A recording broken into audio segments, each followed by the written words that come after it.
Hi, friends, I'm Father George, and we will continue praying and reading the Holy Gospel. Today, I want to share with you the Gospel taken from Luke 24:35 to 48. The disciples of Jesus recounted what had taken place along the way and how they had come to recognize him in the breaking of bread.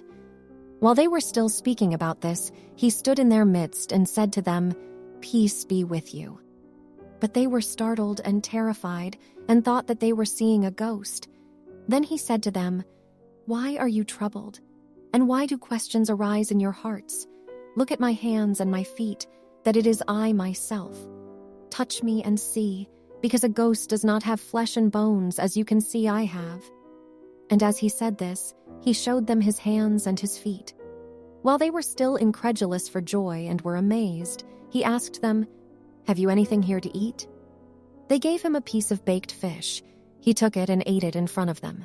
He said to them, "These are my words that I spoke to you while I was still with you, that everything written about me in the law of Moses and in the prophets and Psalms must be fulfilled."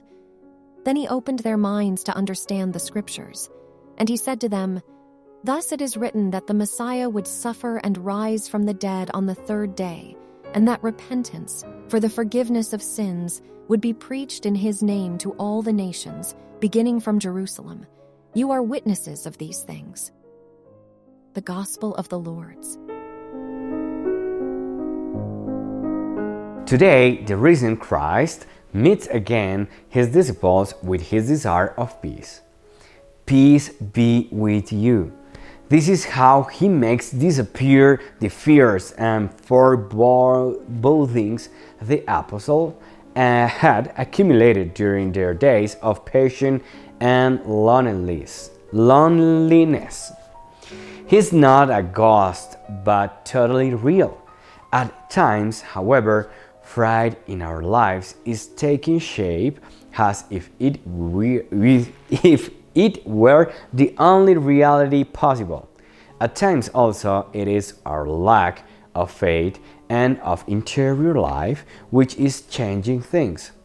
Pride becomes reality and Christ gradually vanishes from our life. The presence of Christ in our Christian life instead lightens up of our existence, especially in those places no human explanation may account for. St. Gregory of Nazianzus urged us, "We should be ashamed to dispense with the salutation of peace, salutation the Lord left with us when we was going to leave this world." Peace is a name and a substantial thing emanating from God, as the Apostle Paul said to the Philippians, "The peace of God," and that is the form God is also shown where he tells the Ephesians, "He is our peace." It is the resurrection of Christ which gives us a meaning to all our difficulties and sufferings, which help us to recover our peace of mind and calm us down in the darkness of our life. All other small lights we may find in our life are only meaningful under the light. In the Gospel we read, "Everything written about me in the law of Moses and in the prophets and Psalms must be fulfilled." And again we read, "He opened their minds to understand the scriptures, as he had already done with the disciples at Emmaus." The Lord also wants us to understand the meaning of the scriptures for our life.